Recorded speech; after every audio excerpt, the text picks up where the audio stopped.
प्रार्थना से निर्बल को बल मिलता है, दुखियों के दुख मिटते हैं, असमर्थ को सामर्थ्य मिलता है। प्रार्थना अपनी कमजोरी का, परिच्छिन्नता का एहसास कराती है और भगवान के सामर्थ्य का, बल का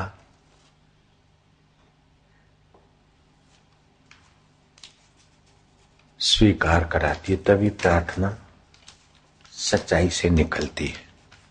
प्रार्थना में मंझे हुए शब्दों की जरूरत नहीं है, कोई एक भाषा की जरूरत नहीं है। प्रार्थना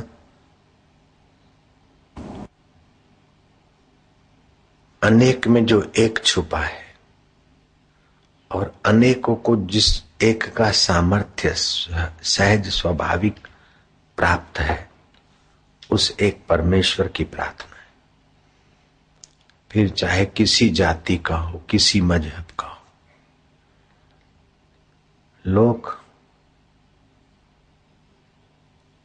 उठते बैठते काम तो अपने अपने मिलकर करते हैं, लेकिन फौज में जब प्रार्थना का समय होता है तो सब अलग अलग हो जाते हैं। सेना में मतलब प्रार्थना ईश्वर अलग करने वाला तत्व है।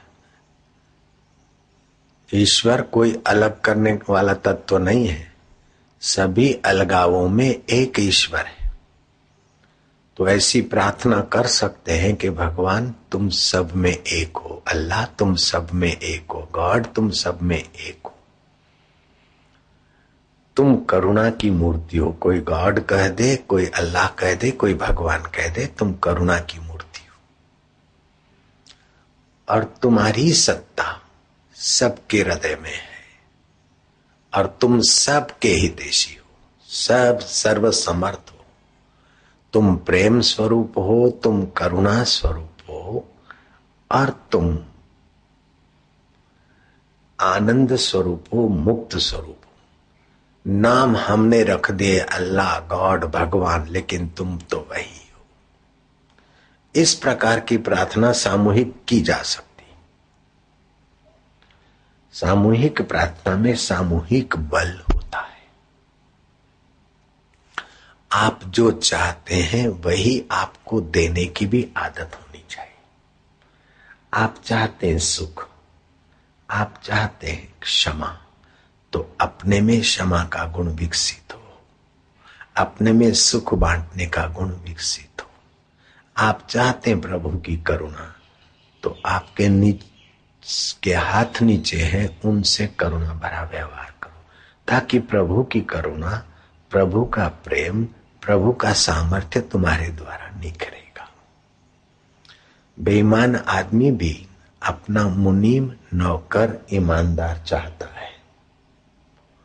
तो आप सच्चाई चाहते हैं, आप ईमानदारी चाहते हैं, तो ईश्वर से आप, ईश्वर सत्य स्वरूप है, तो आप औरों से सत्य भाव से पेश आइए। ईश्वर आनंद स्वरूप है, तो आप आनंदित भाव से पेश आइए। ईश्वर करुणामय है, तो आप करुणा भाव से पेश आइए। तो ईश्वर के लिए की हुई प्रार्थना आपके द्वारा निखार लाएगी। गांधी जी एक बार चरखा दंगल देखने गए तो देर से लौटे थे, बड़े थके थे। तो खाना बाना तो क्या खाया, जरा सा थकान मिटा दे तो नींद आ गई। रात को 2 बजे आंख खुली तो बड़े रोए, पश्चाताप से भर गए कि तूने सूर्य दिया, चंदा दिया, जी में दम दिया, बुद्धि दी, हे दाता मैं आज तुझे याद किए बिना मैं सो गया। मैं कितना निगुणा हूं, मैं कितना गुण चोर हूं, और तू करुणा की मूर्ति है, मुझे बख्श। ऐसे करुणा वर्णालय भगवान की प्रार्थना करने से गांधी को जो सफलता मिली दुनिया जानती है। प्रार्थना में बड़ा बल। रविंद्रनाथ टैगोर भी प्रार्थना करते हैं, लेकिन वो कहते हैं मैं प्रार्थना में ये नहीं कहता हूं कि मुझे दुख न मिले, मेरे दुश्मन मर जाए, हट जाए, लेकिन प्रभु मैं तेरे से यही मांगता हूं कि ये दुख और सुख आने जाने वाले हैं, तू सदा रहने वाला है। ये अनित्य है और तू नित्य है। मुझे ये दुख में, अनित्य दुख में बह जाने से तू बचा। मैं नित्य आत्मा हूं, परमात्मा का सनातन अंश हूं। मैं सब हृदयों से मैं को एक कर दो तो उसका नाम हो गया ईश्वर। मैं की गहराई का एकत्व है ईश्वर। मेरी आंख, सब कहेंगे मेरी आंख, मेरी आंख, मेरे कान, मेरा सिर, मेरा मन, उन सब के मेरेपन का जो मूल है उसी का नाम है ईश्वर। तो जो सब में एक है, सबका एक है, उसकी प्रार्थना के लिए फौज में वर्गीकरण की कोई आवश्यकता नहीं। ईश्वर विभाजन तत्व नहीं है, भी ईश्वर तो एक तत्व है। सबको एक, सब में एक, एक में सब। ईश्वरो सर्वभूता नाम, सारे भूत प्राणियों में ईश्वरो सर्वभूता नाम हृदय से अर्जुन तिष्ठति।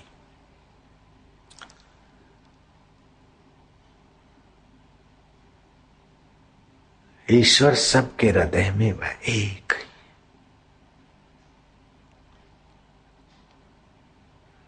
यो माम पश्यति सर्वत्र, जो सब में मुझे देखता है। सर्वम च मयि पश्यति, सब मुझ में देखता है। उससे मैं दूर नहीं, वो मुझसे दूर नहीं। तो इस प्रकार भगवान की प्रार्थना कर ली जाए, जो परमात्मा को सब में देखता है और सब परमात्मा में देखता है। परमात्मा अल्लाह उससे दूर नहीं, वो अल्लाह से दूर नहीं। ईश्वर उससे दूर नहीं, वो ईश्वर से दूर नहीं। मैं हिंदू हूं, पे पारसी हूं, मैं मुसलमान हूं, मैं ईसाई हूं, मैं फलानी जाति का हूं, इस बात में मेरा ज्यादा विश्वास नहीं होता। लेकिन शरीर की दृष्टि से मैं भारतवासी हूं, इससे एकत्व का ज्ञान पुष्ट होगा। हम भारतवासी हैं, अपनी जन्मभूमि के लिए हम वफादार रहे।